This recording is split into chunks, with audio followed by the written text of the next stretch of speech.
Dios les bendiga.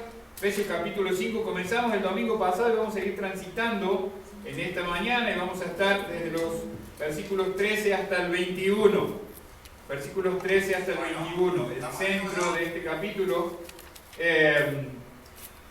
Y vamos a seguir compartiendo acerca de lo que es la vida en el Espíritu o vivir en el Espíritu. La semana pasada estuvimos viendo de dejar la oscuridad, o el tema que estábamos viendo, o el subtema que estábamos tratando era dejando la oscuridad. Y en este domingo, Dios mediante, con la ayuda del Señor, vamos a estar aprendiendo a caminar en la luz, a caminar en la luz. Y vamos a orar primero. Bendito Padre, gracias te damos por la oportunidad de compartir una vez más tu palabra. Te rogamos, Señor, por los que están escuchando tu palabra en esta mañana, ya sea aquí en la reunión en la iglesia, como también a los que nos están viendo a través de las redes sociales. Te pedimos que tu palabra, Señor, obre en sus vidas y obre en la vida de cada uno de nosotros, Señor, para transformarnos cada día más a la imagen de tu Hijo Jesús. Te pido, Señor, que sea tu palabra expuesta con claridad y que como arma de doble filo, Señor, discierna nuestros pensamientos, nuestras intenciones, Señor, y nos haga entender el propósito por el cual nos dejaste en este mundo, que es darte la gloria solamente a vos. Oramos y te damos gracias en nombre de Cristo Jesús. Amén. Muy bien. Versículos 13 hasta el 21. Dice la palabra de Dios. Si voy al versículo 13, voy al 13. Ahora sí. Versículos 13 hasta el 21. De nuevo. Dice la palabra de Dios: mas todas las cosas, cuando son puestas en evidencia por la luz, son hechas manifiestas, porque la luz es lo que manifiesta todo. Por lo cual dice: despiértate, tú que duermes, y levántate de los muertos, y te alumbrará Cristo. Mirad pues con diligencia cómo andéis, no como necios, sino como sabios, aprovechando bien el tiempo, porque los días son malos. Por tanto, no seáis insensatos, sino entendidos de cuál sea la voluntad del Señor. No os embriaguéis con vino, en lo cual hay disolución. Antes bien, sed llenos del Espíritu, hablando entre vosotros con salmos, con himnos y cánticos espirituales, cantando y alabando al Señor en vuestros corazones, dando siempre gracias por todo al Dios y Padre, en el nombre de nuestro Señor Jesucristo. Someteos los unos a los otros en el temor del Señor. Entonces, en esta mañana vamos a seguir viendo lo que tiene que ver con la vida en el Espíritu y cómo caminar en la luz. ¿Cómo caminar en la luz? Miren, hay algo que está claro en las Escrituras, que es el hecho de la presencia de la luz. La presencia de la luz de Cristo. Entonces, 13 y 14 dicen: mas todas las cosas, cuando son puestas en evidencia por la luz, son hechas manifiestas, porque la luz es lo que manifiesta todo. Por lo cual dice: despiértate tú que duermes, y levántate de los muertos, y te alumbrará Cristo. Todas las cosas son puestas en evidencia por la luz. Todas las cosas serán puestas en evidencia a la luz del juicio de Dios. Incluso lo más escondido de mi corazón algún día va a ser puesto a la luz. Todo lo que ustedes no ven hoy de mi persona, algún día va a ser expuesto a la luz de Cristo y va a ser juzgado delante del tribunal de Cristo. Delante del tribunal de Cristo. Entonces, esta es una razón muy importante para evitar lo que el apóstol Pablo nos decía en el pasaje anterior, que dice evitar las obras infructuosas de las tinieblas.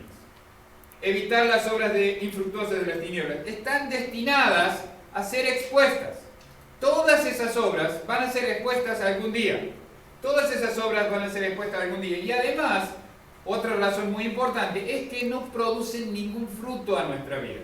Solo nos producen pérdida en nuestra vida. Despiértate, dice Pablo, tú que duermes, y levántate de los muertos. El hecho de que tengamos participación con la resurrección de Cristo es un tremendo privilegio. Efesios capítulo 2, versículo 5 dice que Él nos dio vida juntamente con Él. Él nos dio vida juntamente con Él. Hay una exhortación muy importante del apóstol Pablo acá, ¿no? ¡Despiértate! Tú que duermes. ¿Sabe? Uno puede estar dormido y hablar. Yo hablo dormido, dice mi esposa. ¿Saben qué escuchamos cuando estamos dormidos? ¿Saben que hay personas que pueden caminar dormidas? ¿Saben que pensamos cuando estamos dormidos? Pero ¿hay algo que pueda hacer una persona que esté dormida que afecte la vida de otros? No. Hermanos, como hijos de Dios y como discípulos de Jesucristo, muchas veces estamos dormidos en nuestras congregaciones, estamos dormidos en nuestra vida como discípulos. Andamos por ahí como sonámbulos, ¿no? Transcurrimos nuestra vida. Pero el propósito de Dios es que estemos despiertos, alertas, atentos a la tremenda necesidad de Jesucristo que hay alrededor nuestro. Pero nosotros estamos como en un estado a veces de somnolencia también, como cuando recién nos levantamos.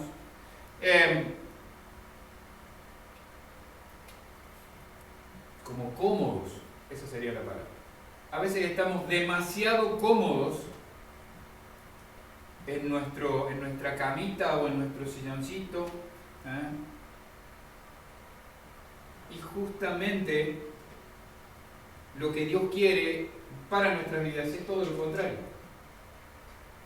Es que estemos alertas, que estemos despiertos, que estemos activos, porque este mundo se está perdiendo a causa de nuestra comodidad como cristianos.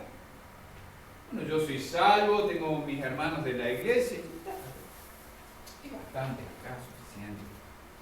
¿No? Después mucha gente no entra en el salón. No, hay que salir a caminar, o hay que ir a visitar, hay que ir a... Nuestra incomodidad y nuestra alerta va a hacer que las almas tengan la oportunidad de escuchar el Evangelio.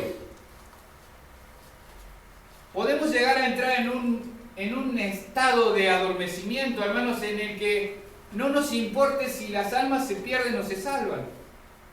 Eso es el problema del Señor, si se pierden o se salvan. Sí, Dios sabe quién va a ser salvo y quién no va a ser salvo, pero tenemos la responsabilidad de llevar el Evangelio. Tenemos la responsabilidad de llevar el Evangelio. Y miren, no podemos ser indiferentes a este mandato de Dios. No podemos ser indiferentes al mandato de Dios de llevar el Evangelio. ¿Por qué no podemos ser indiferentes? Porque Dios nos ha dejado escrito en el pasaje que sigue. Mire, dice: mirad pues con diligencia cómo andéis, no como necios, sino como sabios, aprovechando bien el tiempo, porque los días son malos. Por tanto, no seáis insensatos, sino entendidos de cuál sea la voluntad del Señor. Qué lindos piropos que nos digan, ¿no? Acá no suena así, pero ¿te gusta que te digan, sos tonto vos? Bueno, un necio es un tonto.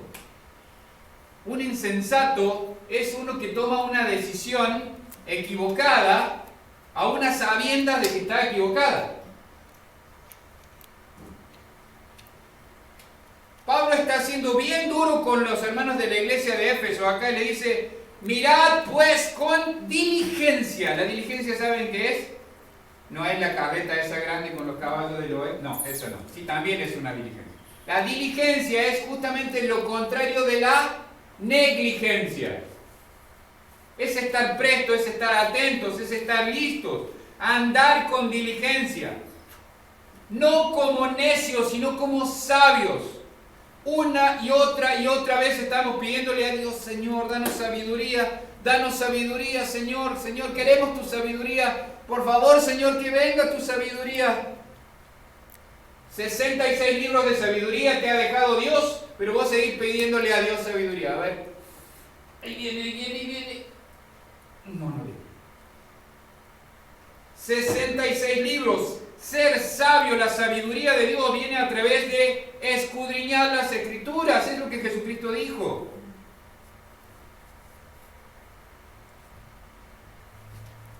Pedir es como que tengas hambre. Tengo hambre, ¿me das pan?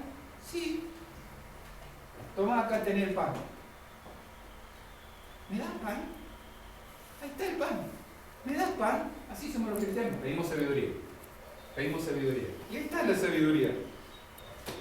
¿Cómo andemos? ¿Cómo andemos es importante? Con diligencia, con sabiduría, no como necios. No como necios.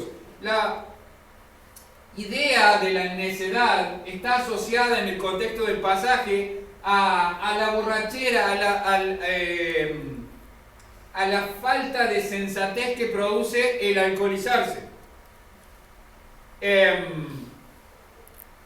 Todo esto que Pablo va a mencionar, y veíamos la semana pasada también que hablaba de todo lo que tiene que ver con los pecados de índole sexual también. Pero el hecho de que el alcohol tome control de nuestras vidas, y ya lo vamos a ver ahí, produce necedad, produce insensatez, produce toma de malas decisiones. Toma de malas decisiones. Dice, aprovechando bien el tiempo. En la antigüedad o en el texto original hay dos palabras que se usan para tiempo. Una está hablando de días, horas, minutos, ese tiempo, y otra es como un periodo de tiempo, una temporada, en mis tiempos, como decimos las personas menos jóvenes. En mis tiempos, esta mañana en el estudio bíblico hablábamos de eso, ¿no? Mencionábamos un título de una película y creo que dos hermanos, o tres, un poquito menos jóvenes, reconocieron el título de la película. Los más jóvenes se quedaron mirando así como, ¿qué está mencionando este hombre? Pero bien, aprovechando bien el tiempo, dice. No andemos como necios, sino aprovechando bien el tiempo. ¿Cuánto pensás que vas a vivir en este mundo? ¿Por qué vivimos nuestras vidas como si fuéramos a vivir eternamente en este mundo? Hay tiempo. Mañana le hablo, pasado mañana le hablo, la semana que viene le hablo, en el año que viene le hablo. Las personas mueren sin Cristo a causa de que desaprovechamos el tiempo que Dios nos ha dado. Desaprovechamos el tiempo para amar a nuestras esposas, desaprovechamos el tiempo para amar a nuestros hijos, desaprovechamos el tiempo para compartir la palabra de Dios, desaprovechamos el tiempo para hacer la voluntad de Dios. Aprovechando bien el tiempo porque los días son malos, dice Pablo. Y vemos que cada vez se van poniendo más malos. Mi padre me decía el otro día, yo ya estoy, me decía él. Ustedes les queda un poco. Pero mis nietos, ¿qué mundo les espera a mis nietos? Decía mi padre. Y yo pensaba lo mismo. ¿Qué mundo les espera a mis nietos? Y a mis bisnietos si el Señor no viene antes. Cada vez este mundo va a estar peor, peor, peor, peor. Los días van a ser cada vez más malos. Pablo escribe en el primer siglo diciendo que los días son malos. ¿Por qué? Porque el pecado está en el mundo, tanto en el primer siglo, después de Cristo, como en el primer siglo, antes de Cristo, y atrás y atrás y atrás. ¿Por qué? Porque el pecado entró al mundo por un hombre. Cuando Adán pecó, el pecado ya estuvo en el mundo. Y de ahí el mundo ha sido malo, corrupto, necio, insensato, como hasta hoy. Nos horrorizamos de pecados sexuales hoy en día y que se expone libremente, ¿no? Si usted lee Romanos capítulo 1 va a ver que el apóstol Pablo describe los mismos pecados de los cuales hoy nos horrorizamos. Eso quiere decir que en el primer siglo también pasaba. Sí, solo que ahora está totalmente expuesto y se aplaude a nivel global ese pecado. Y muchos creyentes somos indiferentes y desaprovechamos el tiempo. desaprovechamos el tiempo que Dios nos ha dado para estar en este mundo. Miren, yo no sé cuánto voy a vivir en este mundo. Dios sí sabe. La Biblia dice que Él puso el límite a mi tiempo y a mi habitación. Él sabe cuánto voy a vivir. Yo no sé. Entonces, tengo que aprovechar bien el tiempo. Tengo que ser sabio, no tengo que ser necio. No tengo que ser insensato. No tengo que ser insensato. Escuchaba ayer a el pastor que me ganó para Cristo en un podcast que tiene. Hay un canal de YouTube que tiene que se llama Verdad Sin Límites. Pueden buscarlo y verlo. Y él hablaba de pensar bíblicamente y críticamente, ¿no? Y él compartía el hecho de que muchas veces vemos que las personas hacen cosas y nos hacemos esta pregunta: ¿en qué estaba pensando esta persona? ¿O estaba pensando esta persona? Y a veces nos tenemos que mirar a nosotros mismos cuando tomamos ciertas decisiones y decir: ¿en qué estaba pensando cuando decidí esto? ¿O estaba pensando cuando decidí esto?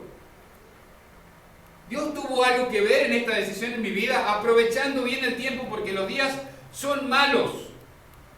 Miren, es interesante lo que dice Mateo 24, puede dejar una marquita ahí, y ir conmigo a Mateo 24, capítulo 24, versículo 11. Mateo 24, 11. Fresca mañana acá en la ciudad de Unquillo.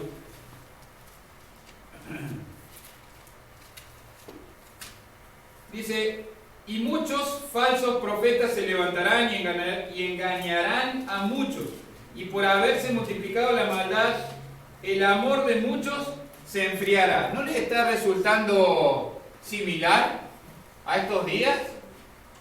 La iglesia se está enfriando. Ay, si de todos modos lo vemos desde la cama, pastor, por el Facebook, ¿para qué vamos a ir a la reunión? Hace frío en el salón, pastor.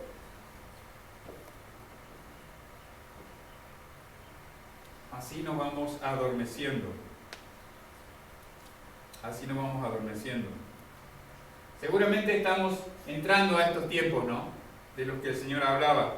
El amor de muchos se enfría, la iglesia se enfría, y justamente lo que Dios quiere es una iglesia diligente, una iglesia presta, una iglesia despierta, una iglesia que está predicando el evangelio a los perdidos, una iglesia que se está edificando a sí misma, una iglesia que está capacitando a los líderes de la siguiente generación. Eso es lo que Dios quiere, porque Dios dice que tenemos que ser entendidos de cuál sea la voluntad del Señor.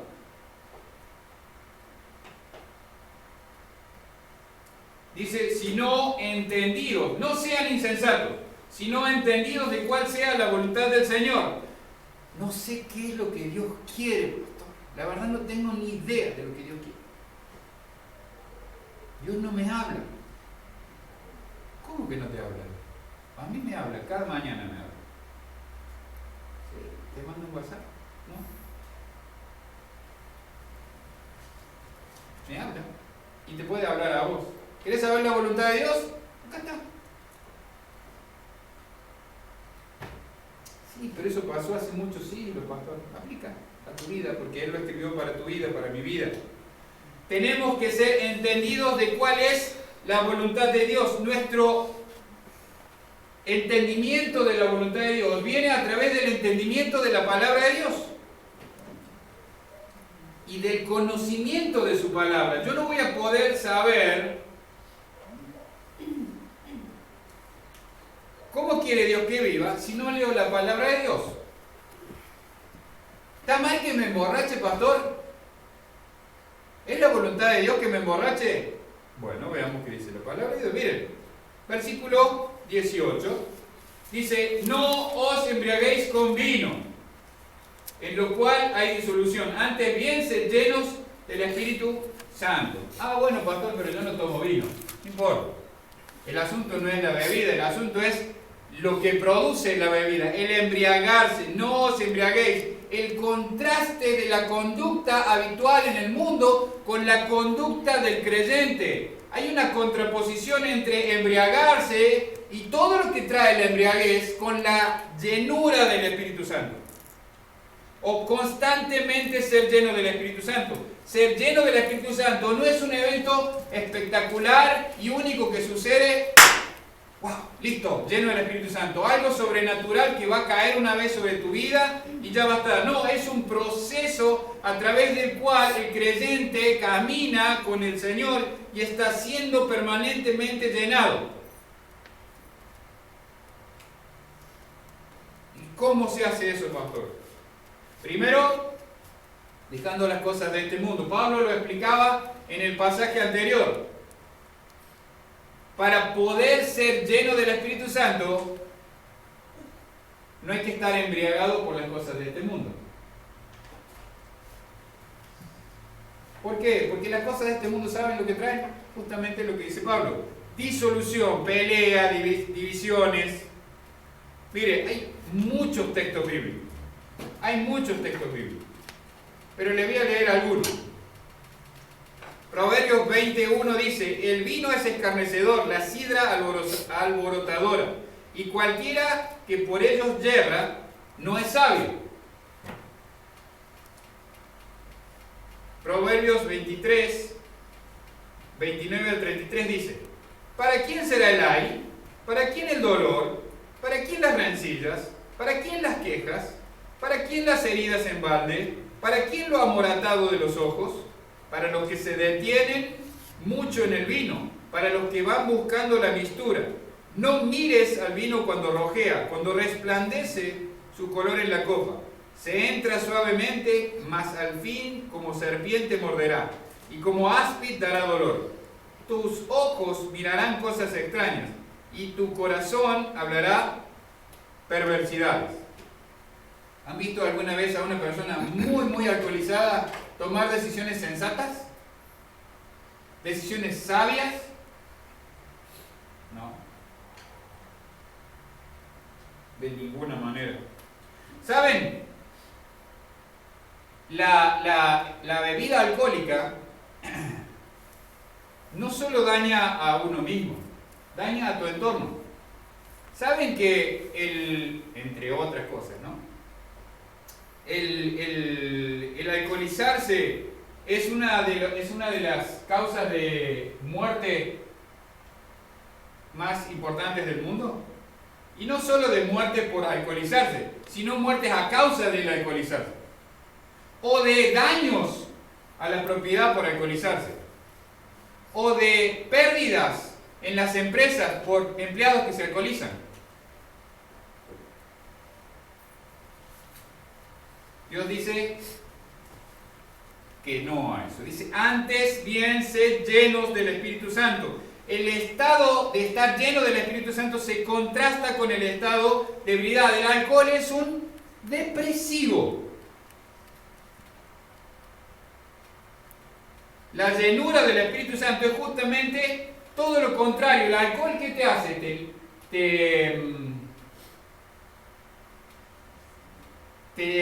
Gracias, no encontraba la palabra. Muchas gracias. Te desinhibe, te quita el autocontrol, ¿no? Haces cualquier cosa que si estuvieras en tus cabales no harías. Justamente el efecto del Espíritu Santo es todo lo contrario. Lo otro es un depresivo, esto es un estimulante. El Espíritu de Dios nos estimula ¿a qué? Al amor y a las buenas obras. El Espíritu de Dios tiene el efecto opuesto, tiene el efecto de controlarnos para que seamos de bendición para los demás. Dice que tenemos que tener dominio propio. La única forma de tener dominio propio es si estamos llenos del Espíritu Santo. Si estamos llenos de mosto, como dice la Biblia, no vamos a estar en control de nosotros mismos. No vamos a estar en control de nosotros mismos. Dios quiere que seamos llenos del Espíritu Santo. Y esta llenura del Espíritu Santo no es algo que venga porque usted lo busque por medios humanos. Las personas no son llenas del Espíritu Santo por hacer algún mérito o alguna buena obra, no. Es algo que el mismo Espíritu Santo produce en nosotros a través de nuestra comunión íntima con Dios. A través de nuestra comunión íntima con Dios. Y miren, esta contraposición entre la embriaguez, no solo del alcohol, sino de las cosas de este mundo, dejada de lado, y nuestra llenura del Espíritu Santo va a producir un efecto en nuestra vida y en la vida de los demás. Así como la embriaguez produce un efecto en nuestra vida y en la vida de los demás, como les mencionaba recién, para mal, ¿no? La embriaguez. Ahora, para la gloria de Dios y para beneficio de nosotros, la llenura del Espíritu Santo va a marcar una vida de adoración y gratitud. Miren, 19 y 20. Versículos 19 y 20. Dice, hablando entre vosotros con salmos, con himnos y cánticos espirituales, cantando y alabando a Dios en nuestros corazones, dando siempre gracias por todo al Dios y Padre en el nombre de nuestro Señor Jesucristo. Dice, hablando entre vosotros con salmos, con himnos y cánticos espirituales. Cuando estamos llenos del Espíritu Santo, la alabanza es algo natural en nuestra boca. Cuando realmente estamos llenos del Señor, la alabanza es algo que sale natural. A veces hasta inventamos himnos. ¿Sí? Porque no nos acordamos bien la letra, entonces le agregamos un poquito, lo dibujamos. Hacemos algunos arreglos también. Cambiamos la melodía. Yo me acuerdo que mi suegra, ella cuando cantaba una canción, la cantaba como ella quería. Si no es así, le decía yo a Neucha. Bueno, pero yo me la acuerdo así, ¿no? Muchas veces lo importante, miren hermanos, acá lo importante no se está tratando tanto de categorías de alabanza. Hay que alabar con salmos, hay que alabar con himnos y con cánticos espirituales. Y los cánticos espirituales son estos nada más. Lo que Pablo está diciendo acá es que la alabanza está de continuo en nuestro corazón cuando estamos llenos del Espíritu Santo. Queremos alabar a Dios. Estamos gozosos aún en medio de las tribulaciones y damos gracias a Dios aún en medio de las tribulaciones. Esta mañana, estudiando el libro de los Hechos, veíamos dos cosas que se contraponen. Jacobo, muerto a filo de espada. Pedro, liberado. ¿Por qué Dios permitió que Jacobo muriera y que Pedro fuera liberado? ¿Por qué Dios permite que las personas mueran, algunas y otras vivan con esta peste que anda dando vuelta ahora, ¿no? El COVID. Hemos visto, por ejemplo, esta mañana escuchaba el testimonio por mensaje de WhatsApp de un pastor, que a raíz de que alguien de la iglesia había fallecido, un papá con una niña de 6 y de 9 años, él había ido a predicar en el sepelio, en el velorio de este papá. Y había más de 50 personas en el velorio. Y muchas de esas personas hicieron una profesión de fe pidiéndole a Jesucristo que perdonara sus pecados y les salvara. Dios puede usar aún la muerte para dar vida. Amén. Dice que estimada es a Dios la muerte de sus santos. Dios usó la muerte de Jacobo, leíamos hoy en el estudio del libro de Hechos, para el juez que lo juzgó. Esto es historia de la iglesia, no está en la Biblia, pero es historia de la iglesia. Para que el juez que lo juzgó recibiera a Cristo, y ambos perdieron la vida por haber recibido a Cristo. Pero aún así, damos gloria a Dios y alabamos a Dios aún en medio de las peores circunstancias. Cánticos espirituales. Como les decía, no se trata de categorías estrictas. No se trata de categorías estrictas. Se trata del hecho de alabar a Dios de adorar a Dios, de una vida marcada por la adoración en agradecimiento. En agradecimiento, cantando y alabando a Dios en vuestros corazones, dando siempre gracias a Dios por lo bueno, dice el texto, ¿no? No, dice por todo. Por todo, lo bueno y lo malo. Me hace pensar en Job, diciendo que solamente hemos de recibir lo bueno de Dios y no lo malo.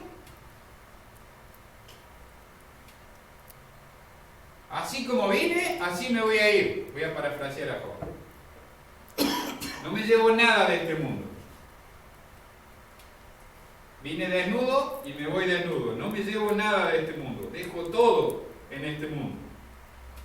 Dando gracias a Dios siempre, dice. Dando siempre gracias por todo a Dios. Entonces, la llenura del Espíritu Santo lo que hace es producir en nosotros un agradecimiento permanente. Un agradecimiento permanente a Dios. Estamos siempre agradeciendo a Dios, siempre estamos dando gracias a Dios. Pablo también lo mencionó en el mismo libro de Efesios, en el capítulo 3, versículo 14, que dice: por esta causa doblo mis rodillas ante el Padre. ¿Estoy bien? A ver. Sí. Por esta causa doblo mis rodillas ante el Padre de nuestro Señor Jesucristo. No ese es el texto. Creo que puse mal la cita. Bueno, puse mal la cita, perdón. Pero debemos dar gracias. Debemos dar gracias. Dios quiere que demos gracias. Cada día, cada hora, cada momento debemos ser agradecidos. ¿A causa de qué? A causa de que Dios decidió salvarnos inmerecidamente, como lo he dicho varias veces. O sea, Dios no me debe nada, yo le debo a Dios. Desde el momento en el que Él me salvó, en adelante, cualquier cosa que suceda ya es ganancia. Y así no me suceda más nada. ¿Qué le sucedió al ladrón de la cruz aparte de ser salvo? ¿Qué otra bendición le trajo Dios aparte de haber sido salvo? Ninguna. Después de eso, se murió. Pero obtuvo la mayor gracia de Dios derramada sobre él, que es la vida eterna. Hermanos, muchas veces nos quejamos de lo que no tenemos, en vez de dar gracias por todo lo que tenemos inmerecidamente. Por todo lo que tenemos inmerecidamente. Nos quejamos de lo que no tenemos y nos quejamos contra Dios de lo que no tenemos. Y le preguntamos y lo cuestionamos a Dios, ¿por qué? ¿Por qué Dios esto no? ¿Por qué Dios esto no? Dios nos da exactamente lo que necesitamos cuando lo necesitamos. Y terminando, versículo 21 dice: someteos unos a otros en el temor de Dios. Someteos unos a otros en el temor de Dios. Iglesia.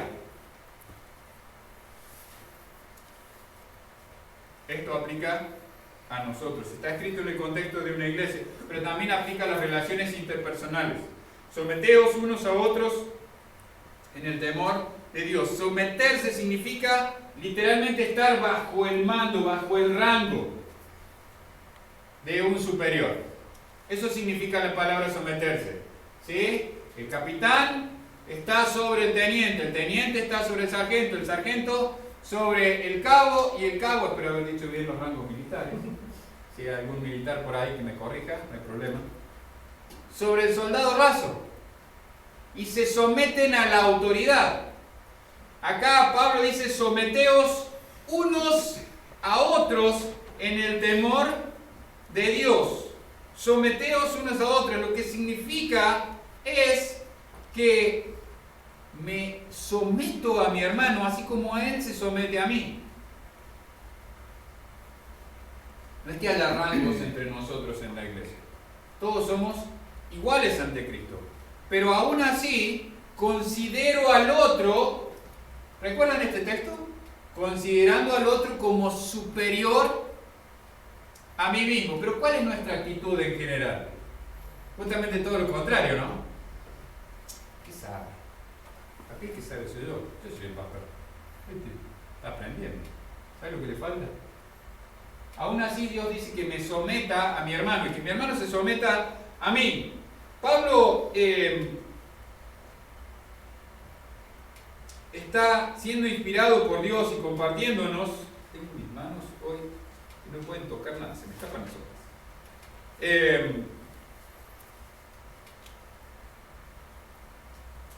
Pablo está mencionando en este pasaje, esta actitud, porque es una actitud que realmente edifica a la iglesia. Por ejemplo, hay pasajes en la Biblia, por ejemplo, Hebreos 13, 17, ¿qué dice? Obedeced a vuestros pastores y sujetaos a ellos. ¿Tiene una razón el escritor de Hebreos para esto? Sí, y la cita después, ¿no? No es que el pastor sea alguien que es el jefe de la iglesia, el presidente, y todos tienen que obedecerlo. Mire, acompáñenme ahí a Hebreos.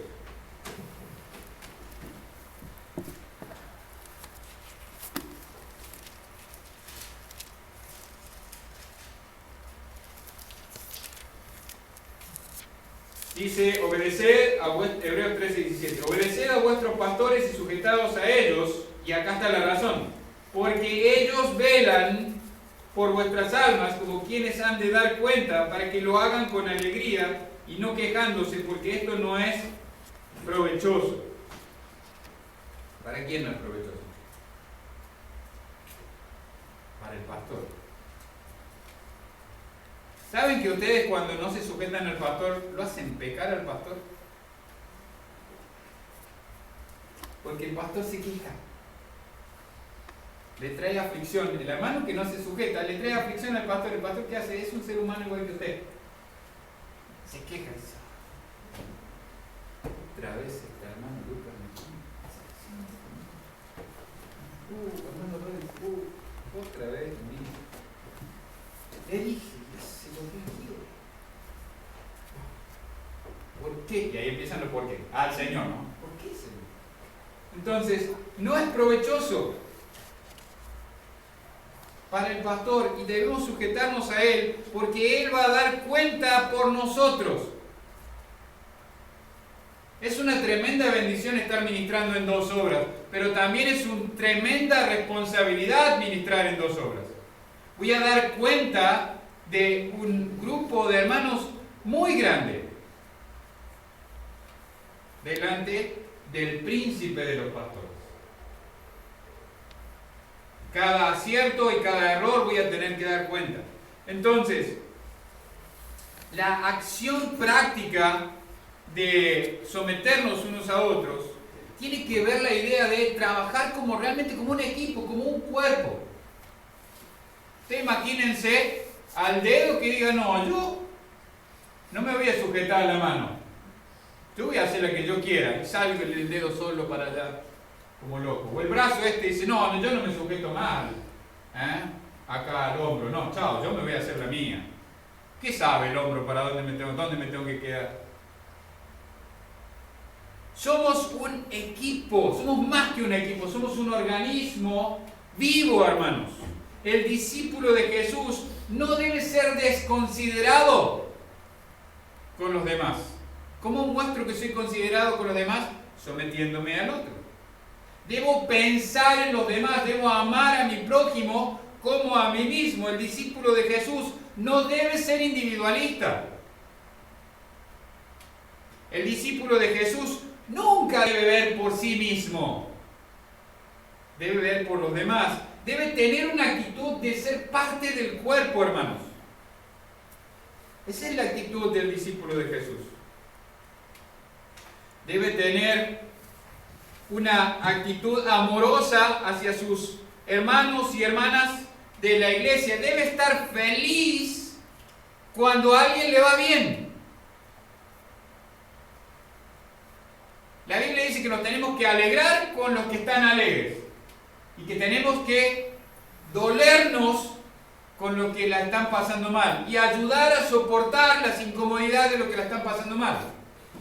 Eso es someternos los unos a los otros. ¿Y por qué someternos los unos a los otros es importante? Porque saben que demuestra temor de Dios.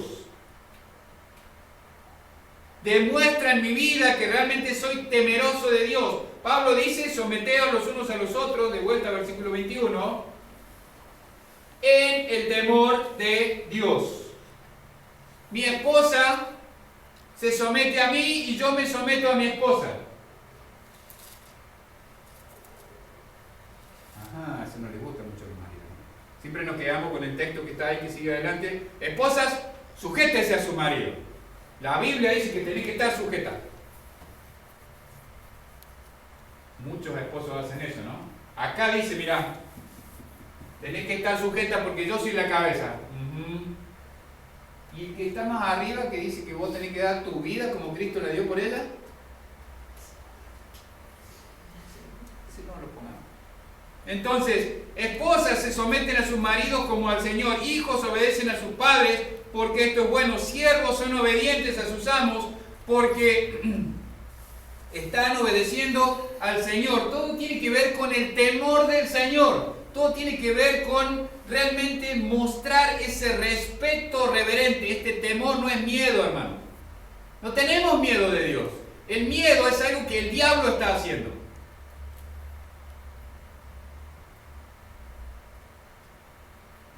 Los creyentes están teniendo miedo en estos días. Escuché a un pastor decir, una cosa es ser cuidadoso y otra cosa es tener miedo. Ser cuidadoso es guardar los protocolos, cuidarnos los unos a los otros. Y otra cosa es tener miedo.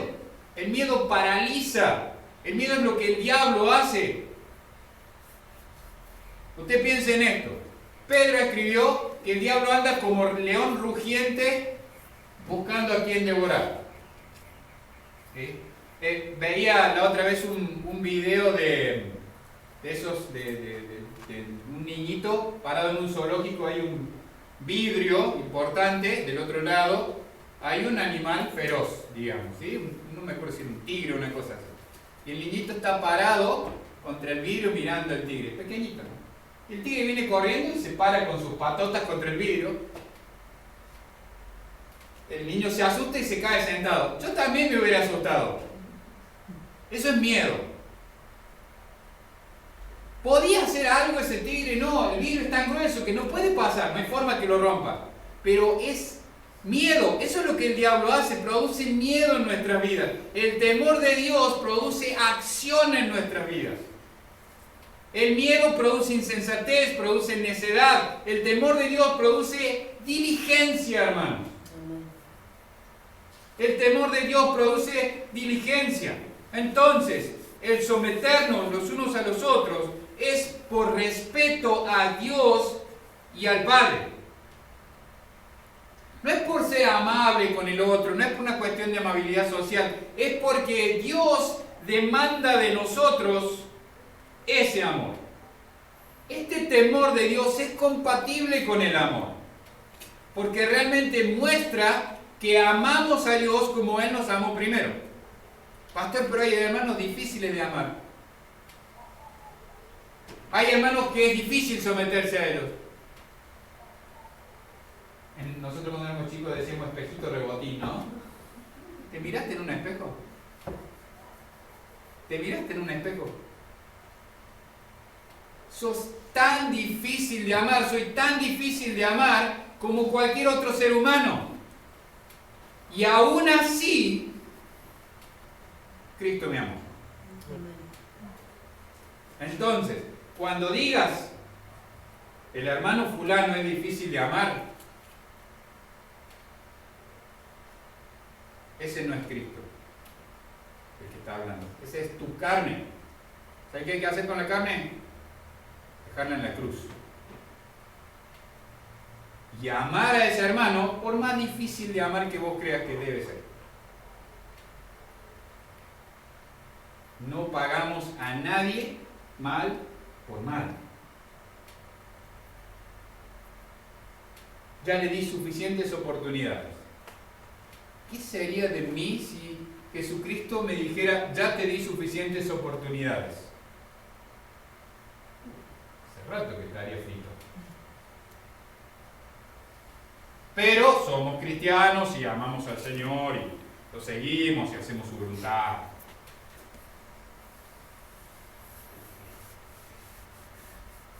Hermanos, estemos alertas, estemos despiertos, estemos diligentes para conocer cuál es la voluntad de Dios y para hacer la voluntad de Dios.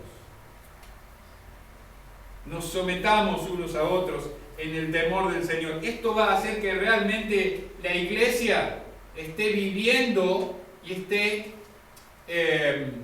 funcionando, creo que es la palabra que estoy buscando, como un organismo vivo que está haciendo la voluntad de Dios. Vamos a ver. Bendito Padre, te damos gracias, Señor, por tu palabra que nos transforma cada día, Señor. Te damos gracias porque derramás de tu gracia sobre nosotros. Te pedimos, Señor, que bendigas a cada uno de los oyentes en esta mañana y que sigas obrando para que la vida de cada uno de nosotros sea transformada cada día más a la imagen de tu Hijo Jesucristo. Te damos gracias por todo y oramos en el nombre de Jesús.